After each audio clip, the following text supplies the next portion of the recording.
কিন্তু এখন তো আমরা বড় লোক হয়ে গেছি, কি দরকার ওদের পিছে লেগে থাকা? বেটিকে আমি দুঃস্বপ্ন দেখাবো, নাইটমেয়ার হবে ওরা আমাকে। হায় রে দুনিয়া, বহুত কঠিন জায়গা। এখানে ছোট লোক আর ক্যাটের বাচ্চার মধ্যে কোনো তফাৎ নেই। স্যার আসবো? ঠিক আছে, আসসালামু আলাইকুম স্যার। ওয়ালাইকুম আসসালাম। বসো। কি হলো, বসো। তোমাকে যে গোডাউন খুঁজতে বলেছিলাম, খুঁজে পেয়েছো? এখনো স্যার পাইনি, তবে খোঁজ লাগিয়েছি, ইনশাল্লাহ পেয়ে যাব। তাহলে তুমি অন্য কিছু বলতে এসছো, বলবে না? স্যার আপনি কি করে বুঝলেন? হ্যাঁ, এই চেয়ারে আমি বসে আছি, সেইখানে বসলে অনেক কিছু বুঝতে হয়। বলো, কি বলবে? স্যার আপনি বলেছিলেন আপনার অতি সত্তরই লেজিটিমেট বিজনেস শুরু করবো, খুব বড় আকারে। তুমি কি তোমার কোনো ভাগিনা অথবা ভাতিজাকে চাকরি দিতে চাচ্ছ? স্যার আপনি স্যার বুঝে ফেলেছেন। বললাম না, আমাকে বুঝতে হয়। স্যার আমার এক দুঃসম্পর্কের ভাগ্নে আছে। ও, তার প্রোফাইলটা কি? স্যার ওর প্রোফাইলটা একটু হাই। High profile? তো হাই প্রোফাইল তো আমি এফোর্ড করতে পারো। স্যার সে আমার আন্ডারে কাজ করবে। এই প্রোফাইলের লোক ম্যানেজারের আন্ডারে কাজ করবে। ম্যানেজার? Yes sir.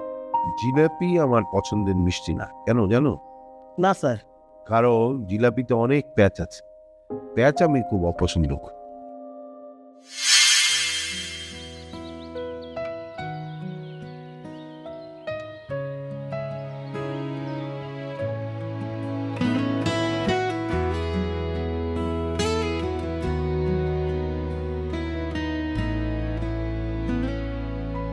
এ নিন, এখন এটা আপনার খুব দরকার। আপনি কালকে আসলেন না কেন? আপনি আমাকে এক্সপেক্ট করছিলেন? না, আমি আপনাকে এক্সপেক্ট করিনি। না, তাইলে অভিযোগ করলেন যে? অভিযোগ কোথায় করলাম আমি? আপনি বলেছিলেন যে আপনি আসবেন, এই জন্য জিজ্ঞেস করেছি। আমি বলেছিলাম যে আমি আসবো, কিন্তু কবে আসবো সেটা তো বলিনি। আপনার ফেসবুকের টাইমলাইনে একটা ভদ্রমহিলার সাথে আপনার বেশ কিছু ছবি দেখলাম। উনি আপনি আমার ফ্রেন্ড রিকোয়েস্ট অ্যাকসেপ্ট করেননি, কিন্তু আমার টাইমলাইন দেখেছেন। ফ্রেন্ড রিকোয়েস্ট পাঠিয়ে আপনি তো আপনার টাইমলাইন স্টপ করার আমাকে সুযোগ করে দিয়েছেন, তাই না?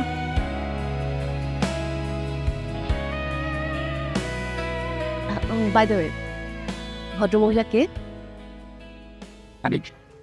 তার পরিচয় জানাটা কি খুব জরুরি? না, হ্যাঁ একদমই না, কোনো জরুরি নয়। পানির জন্য থ্যাঙ্কস।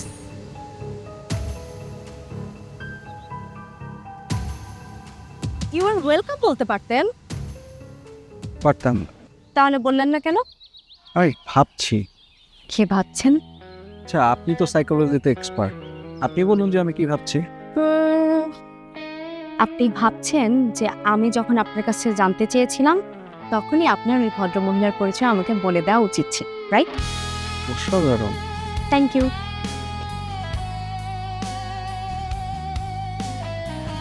শুধু শুধু তাকিয়ে না থেকে ইউ আর ওয়েলকাম বলতে পারেন, এটা একটা common courtesy. You are welcome. বাহ, এই তো আপনি একজন ভদ্রলোকের মতো আচরণ করা শুরু করলেন। Thank you.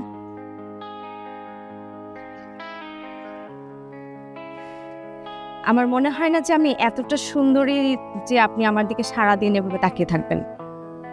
সৌন্দর্য নির্ভর করে যে তাকিয়ে থাকে তার মানসিকতার উপর। কোন কবিতার লাইন থেকে চুরি করে এই কথাগুলো আমাকে বললেন শুনি?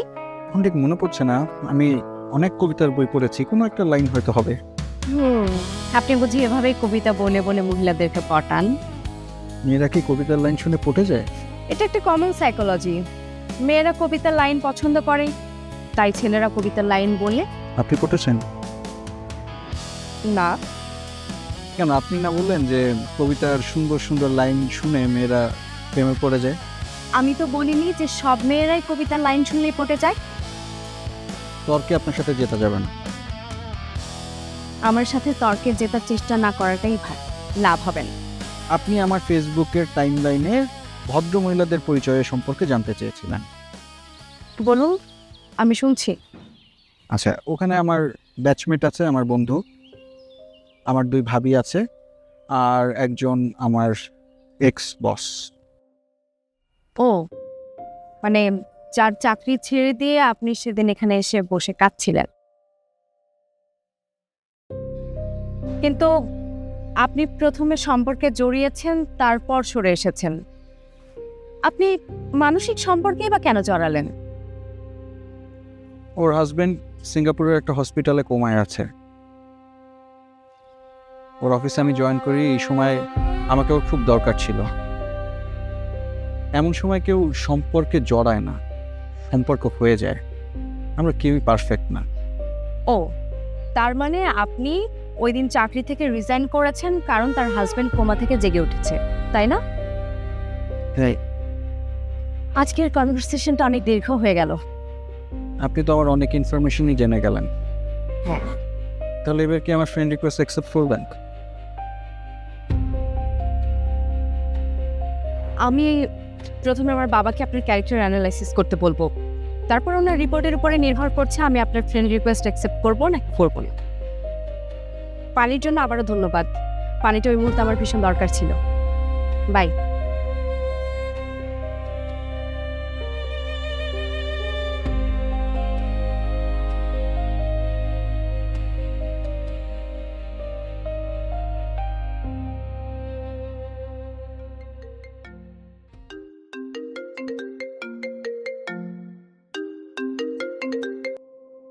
হ্যালো ভাইয়া। কিরে, তুই অফিসে জয়েন করবি না? আর কতদিন ভবঘুরের মতো ঘুরে বেড়াবি? হ্যাঁ, একটু সময় দাও, একটু ঘোরাফেরা করি। এই মাত্র একটা মেয়ের সাথে পরিচয় হলো, খুবই ইন্টারেস্টিং। নতুন একটা মেয়ে? এই, বিবাহিতা না অবিবাহিতা? ভাইয়া, তুমি আমার সাথে ফাজলামো করছো? না না, আমি যোগ করছি না। ওই বিবাহিত মেয়েরাই যেন কিভাবে তোর সাথে জড়িয়ে যায়। ও অবিবাহিত। যাক, বাঁচা গেল। তো মেয়েটা কি করে? সাইকোলজিতে অনার্স করছে। সাইকোলজি? এই মেয়ে তো সেকেন্ডে সেকেন্ডে তোর মাথার ভিতরে ঢুকবে রে। অলরেডি ঢুকে গেছে। তুই একটা মেয়ের পরে আরেকটা মেয়ের সাথে এভাবে জড়িয়ে যাচ্ছিস, তোর ক্যারিয়ারের ফিউচার তো আমি ভালো দেখছি না রে। ভাইয়া, তুমি ভালো করেই জানো আমি গোল ওরিয়েন্টেড পার্সন। কিন্তু তুই তো গোল ওরিয়েন্টেড পারসন, তুই এক ডাল থেকে আরেক ডালে এভাবে লাফিয়ে বেড়াচ্ছিস। শোন, তোকে যে কোনো একটা মেয়েতে সেটেল ডাউন করতে হবে। A good women is enough. ভাইয়া, আমার মনে হচ্ছে এটাই সে, ওয়ান গুড ওয়ান। এই মেয়েকে কি তুই লক করে দিয়েছিস? আমার পক্ষ থেকে লক করে দিয়েছি। তার মানে কি মেয়েটা তোকে এখনো পছন্দ করেনি? বুঝতে পারছি না ভাইয়া, সে আমার মাথায় একদম ঢুকে গেছে, কিন্তু এখনো আমি তার মনে ঢুকতে পারিনি। তুই যত দ্রুত সম্ভব অফিসে জয়েন কর। মেয়েরা আনএমপ্লয়েড ছেলেদের পছন্দ করে না, সাকসেসফুল ছেলেদের পছন্দ করে, স্পেশালি মেয়েদের বাবারা। এখন তুই যদি মেয়েটাকে সত্যি সত্যি পেতে চাস, তাহলে যত দ্রুত সম্ভব অফিসে জয়েন কর। তোর একটা প্রোফাইল দরকার, সাকসেসফুল প্রোফাইল। ভাইয়া, আমাকে আর একটু সময় দাও। আচ্ছা দিলাম, কিন্তু মেয়েটাকে পেতে হলে তোকে অফিসে জয়েন করতেই হবে। ভাইয়া, মেয়েটাকে যে আমি পাবো সে ব্যাপারে আমি নিশ্চিত না। তার মানে কি? আচ্ছা, তুই কি আলেয়ার আলোর পিছনে ঘুরছিস? তুই তো হারিয়ে যাবি। ভাইয়া, কখনো কখনো কিছু খুঁজে পেতে হলে নিজেকে হারাতে হয়। শোন রায়ান, তুই স্কুল লাইফ থেকে ক্যারিয়ার ওরিয়েন্টেড ছেলে ছিলি, তোর মুখে না এসব কথা মানায় না। ভাইয়া, তাহলে আমাকে কিছুদিন সময় দাও। তুমি না বললে one good one is enough? কিন্তু তুই তো বললি তুই এই ওয়ান গুড উইমেনকে পাবি কিনা সে ব্যাপারে তুই নিশ্চিত না। হ্যাঁ, এটা নিশ্চিত না যে তাকে আমি পাবো কিনা, কিন্তু আমি আমার জীবন থেকে কয়েকটা দিন তার জন্য ইনভেস্ট করতে চাই। আর এটা যদি ব্যাড ইনভেস্টমেন্ট হয় বা লস প্রজেক্ট হয়, তাহলে তুই অফিসে জয়েন করবি। প্রমিস? প্রমিস ভাইয়া। Good luck.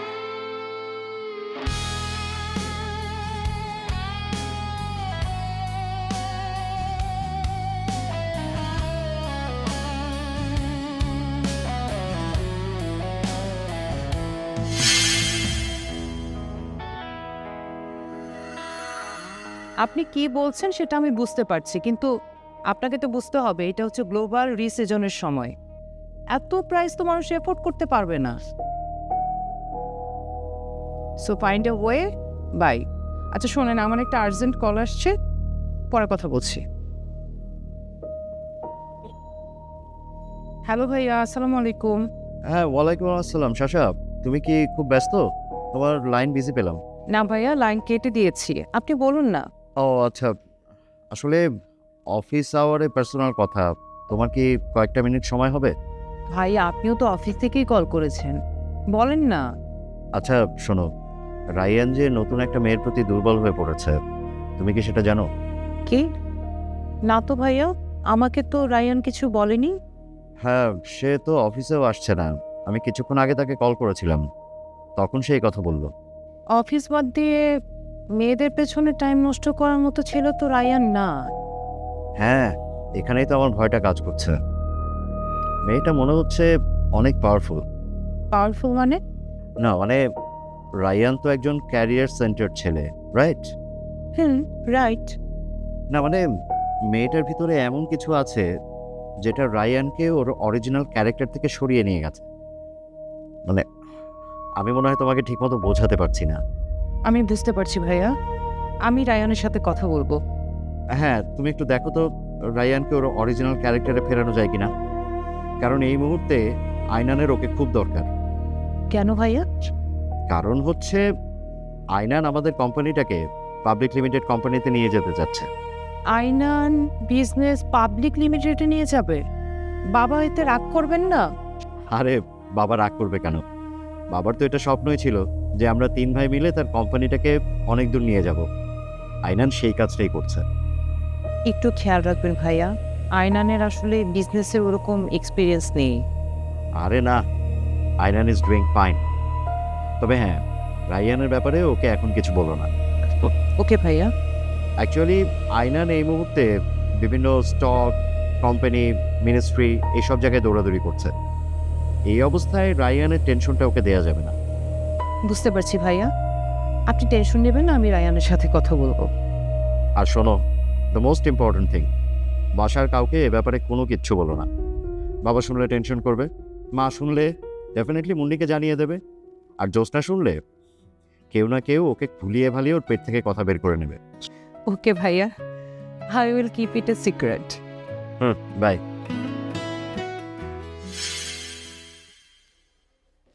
মুন্নি, মুন্নি, क्या हुआ? আরে তুমি কোথায়? আমি রমনা পার্কে জগিং করছি। আরে তোমার কণ্ঠ তো আমি বাথরুম থেকে শুনতে পাচ্ছি। তাহলে জিজ্ঞাসা কেন করছো? ও, আবার বাথরুম আনলক করে, মানে আনলক করে কি করছো? দরজা খুলে দেখো, লজ্জার কিছু নেই।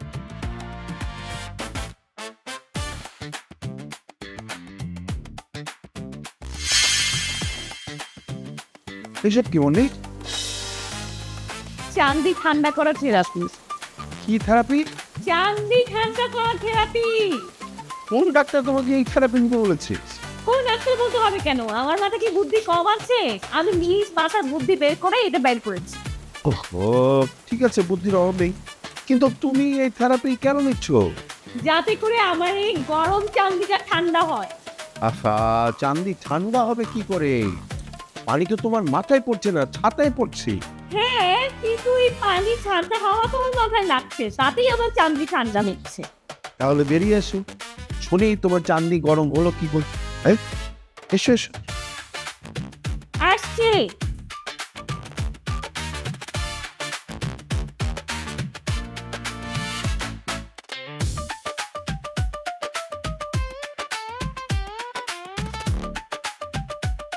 কি হলো? আমি তো একটা জিনিস বুঝতেই পারছি না, তুমি ছাতি মাথায় দিয়ে বাথরুমে শাওয়ারের নিচে দাঁড়িয়ে আছো। ওফো মিস্টার হাজবেন্ড, চান্দি ঠান্ডা করার থেরাপিটা আমার দরকার ছিল। কেন দরকার ছিল? এই থেরাপির নাম তো আমি বাপের জন্ম শুনিনি। মিস্টার হাজবেন্ড, তুমি বুঝবে না, আমার চা থেকে টাকা কমে যাচ্ছে। ফকিন্নি হতে আর বেশি দেরি নেই। আচ্ছা, ঘটনাটা কি আমি তো বুঝতে পারছি না। তবে কি মনে হচ্ছে জানো, তোমার এই চান্দি থেরাপিটা এখন আমার নেওয়া উচিত। তোমার লাগবে? চলো দেখিয়ে দিই, দিন এটা চান্দি ঠান্ডা হয়ে যাবে। চলো। আপাতত থাক, মানে তোমার ওই 4 আনা 8 আনা কি জানি বলছিলে সেটা আগে শুনি। বললাম না 4 আনা থেকে টাকা কমে যাচ্ছে, ফকিনি হতে আর বেশি দেরি নেই। তা কিভাবে তোমার 4 আনা 8 আনা কমে যাচ্ছে আর তুমি ফকিন্নি হয়ে যাচ্ছ সেটা আগে শুনি। আমার 2 ভাই রাইয়ান আর আইনান, ওরা যে লেডি বস রান্নারে চাকরি করে না, লেডি বস মানে ওই দুটো মহিলা। ওহো, অনুবাদ করতে হবে না, কাহিনী বলো। মহিলা তো মহিলা, দুজনই আবার বুড়ি। আমার 2 ভাই ওই 2 বুড়ির আন্ডারে কাজ করতো।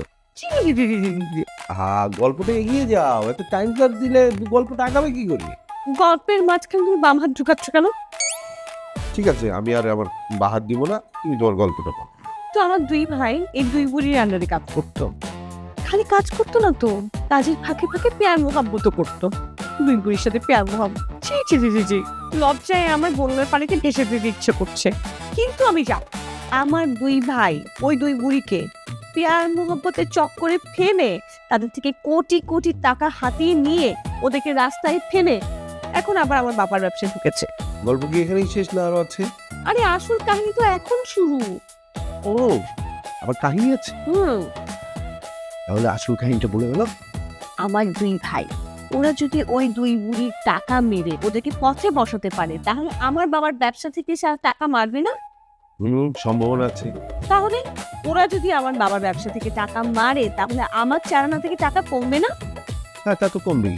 তাহলে বলো, আমার 4 আনা থেকে টাকা কি কমে গেল না? আমি কি ফকিন্নি হয়ে যাচ্ছি না? হ্যাঁ, তা তো হচ্ছেই। মিস্টার হাজবেন্ড, হুম? আমাকে শক্ত করে ধরে তো। সব কেন বলো তো? কারণ আমি এখন ছাদ থেকে লাফিয়ে আত্মহত্যা করবো। কি হই? আরে কি হই? আমি বাঁচতে চাই না। আরে কেন তুমি বাঁচতে চাও না কেন? আমার 4 আনা কমে যাচ্ছে, আমি বাঁচতে চাই না। আরে বাবা পাগল হয়ে চলে। আরে বাবা বসো তুমি না বলে আমার কি হবে? আরে টাকা কমে আরে বাবা বসো। মাই গড, কি বলে আর ঠিক আর মাথা ঠান্ডা করো তো। আরে বাবা বস চিন্তা করো। বসো মিস, মনে করো আমার কি হবে একবার ভেবেছো তুমি? হ্যাঁ, তুমি বানর হলে কবে থেকে? পারুন মানে? তুমি এক গাছ থেকে আরেক গাছে ঘুরে বেড়াচ্ছ, এটা তো বানরের স্বভাব।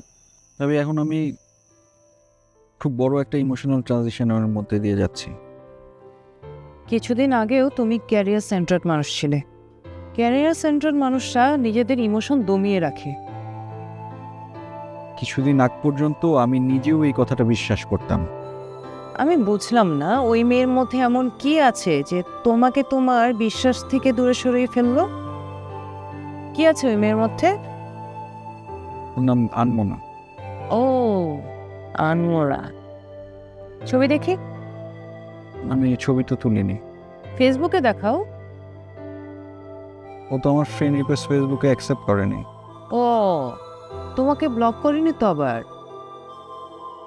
না, ব্লক করেনি। তাহলে ওর টাইমলাইনে যাও, ছবিটা আমাকে দেখাও।